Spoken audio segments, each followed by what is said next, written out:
Hola, ¿qué tal? ¿Cómo estás? Buenas tardes, bienvenido a tu programa Cápsula Nutri o Informativa, donde el día de hoy hablaremos en el capítulo número 22 sobre puntos claves de la hidratación, ya sea en el deporte amateur o en el deporte de alto rendimiento. Estos puntos clave, que son 6 los que voy a citar, son los siguientes.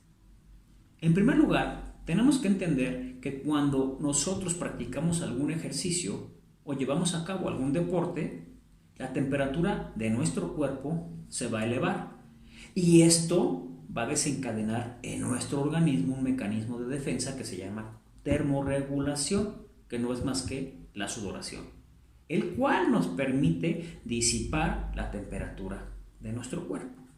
Esto es de suma importancia para prevenir que tengamos un golpe de calor, en el caso de un deportista o de alguna actividad física que estés realizando. El segundo punto a considerar es igual de importante. Tengamos en cuenta que en esta sudoración se van a perder líquidos y electrolitos. Y nos vamos entonces al tercer punto, que es el mantener el equilibrio de esto que está perdiendo nuestro cuerpo. Y esto es importante porque al mantener yo este equilibrio voy a mantener una salud óptima. Además de mantener el mejor rendimiento posible en mi actividad. Y esto en un atleta de alto rendimiento es oro puro. Es decir, es la diferencia entre ganar y perder, así de sencillo. Entonces, por eso es muy importante que se mantengan realmente hidratados. Vámonos al cuarto punto.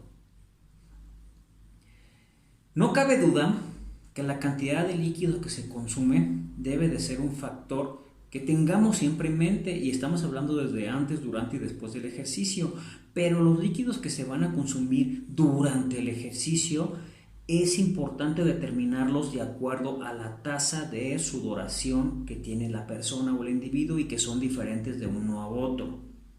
En el caso de antes y después, podemos mencionar alguna tabla que les voy a presentar más al rato para que ustedes tengan una idea de cómo hidratarse, pero la hidratación durante el ejercicio se debe de basar de acuerdo a la tasa de sudoración individual. Ten en cuenta esto. Punto número 5. Tenemos diversos factores que van a influir para que la tasa de sudoración sea muy elevada, sea moderada o sea baja. Y estos factores pueden venir desde el tipo de ropa o tipo de vestimenta que trae la persona que está realizando la actividad física o el deportista de alto rendimiento, el nivel de entrenamiento que tengan estas personas, si es muy intenso, la misma aclimatación que se tenga el calor, la humedad que presente la temperatura tal cual del día donde estemos haciendo el ejercicio, el tamaño corporal de la persona es otro de los factores que influyen en la tasa de sudoración.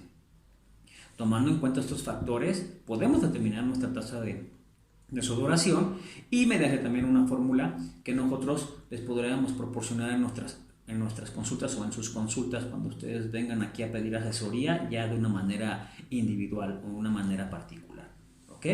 Y vámonos al último punto clave, que es muy importante de considerar. Estos puntos traten de tomarle fotito o de guardarlos para que siempre los tengan presente. Este último punto nos habla de que la pérdida que tengamos al final de esta actividad física o ejercicio debemos de recuperarla en tiempo y forma, lo más rápido posible y de una manera completa. Esto nos mantendrá de igual forma un estado de salud ideal. ¿Ok? Ahora quiero que veamos esta imagen, es muy interesante. Aquí nos va a mostrar los colores de nuestra orina cuando tenemos niveles altos de hidratación o de líquidos en nuestro cuerpo o cuando tenemos niveles muy bajos. Chécate estos colores. Si te fijas, varían bastante y cuando tenemos un volumen bajo de líquidos en nuestro cuerpo el color es muy amarillo e inclusive ya en la última parte de la imagen se ve ya un color medio cafecito, ¿no? O sea, si se fijan, ya es demasiado turbio. Es importante que también nosotros conozcamos siempre los síntomas de la deshidratación. Y si tú recuerdas, yo siempre te he comentado que uno de los principales o el primer síntoma que suele aparecer en una deshidratación es la sed. Mucha gente piensa que no debe de tomar agua o líquidos hasta que no tenga sed. Y ese es el primer error que cometemos o cometen la mayoría de las personas. ¿Por qué? Porque cuando tú ya tienes sed, ya estás deshidratado. O, me explico de otra manera para que quede más claro, no permitas que te dé sed. Es por eso que es importante que durante todo el día estemos tomando sorbos o pequeñas cantidades de agua continuamente para evitar que nos llegue esa respuesta de sed, la cual es demasiado tardía, es decir, nos llega en un momento ya muy tarde y que ya empezó el proceso de deshidratación. Entonces es uno de los síntomas más importantes y que no deberíamos dejar que se manifieste.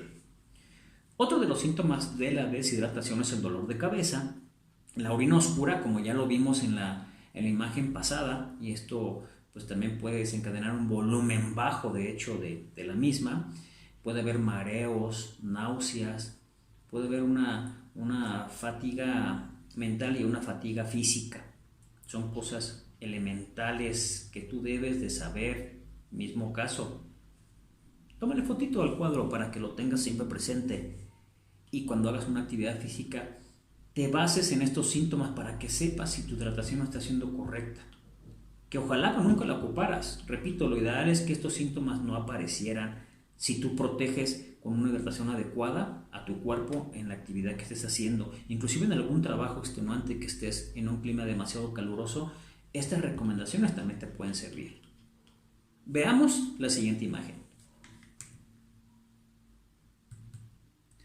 Resulta que para yo poderme hidratar de una manera correcta, tengo la siguiente tablita. Es importante que 4 horas antes del ejercicio mi consumo de líquidos sean de 5 a 7 mililitros por cada kilogramo de peso. Es decir, si yo peso 70 kilos, debo de multiplicar esos 70 kilos por 5, 6 o 7. Y esa cantidad es el total que yo debo de consumir 4 horas antes del ejercicio. 2 horas antes del ejercicio podría consumir más líquido siempre y cuando yo observe que mi orina es oscura y tendría que consumir la cantidad de 3 a 5 mililitros por kilogramo de peso. Entonces otra vez multiplicamos lo que pesamos por esta recomendación para determinar la cantidad de líquidos que yo voy a consumir. Como les comenté al inicio, durante el ejercicio tendremos que tener o determinar nuestra tasa de sudoración para poder entonces determinar la cantidad de líquidos que yo voy a consumir durante el ejercicio.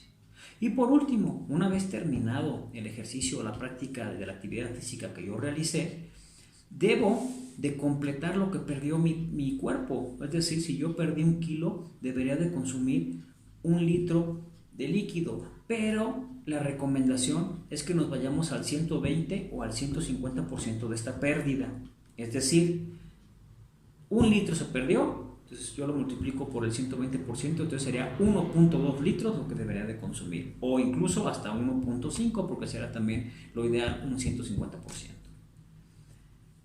Esto es sobre temática de hidratación relevante, importante y que debes de considerar siempre en cualquier actividad física que tú tengas. Repito, ya sea un deporte amateur o un deporte de alto rendimiento. Cualquier situación ya individual que tú quieras conocer sobre este tema, no dejes de llamarme o de buscarme. Acuérdate que estoy en el Face @nutrion con Y, o me puedes contactar vía WhatsApp al 461-546-1832. Espero que te haya gustado este programa, este capítulo número 22 y sobre todo, espero que lo lleves a cabo, espero que toda esa temática la guardes y la puedas emplear para que tengas un desempeño ideal y tu salud no se vea mermada en tus actividades físicas o en el deporte que más te gusta practicar. Gracias, hasta luego.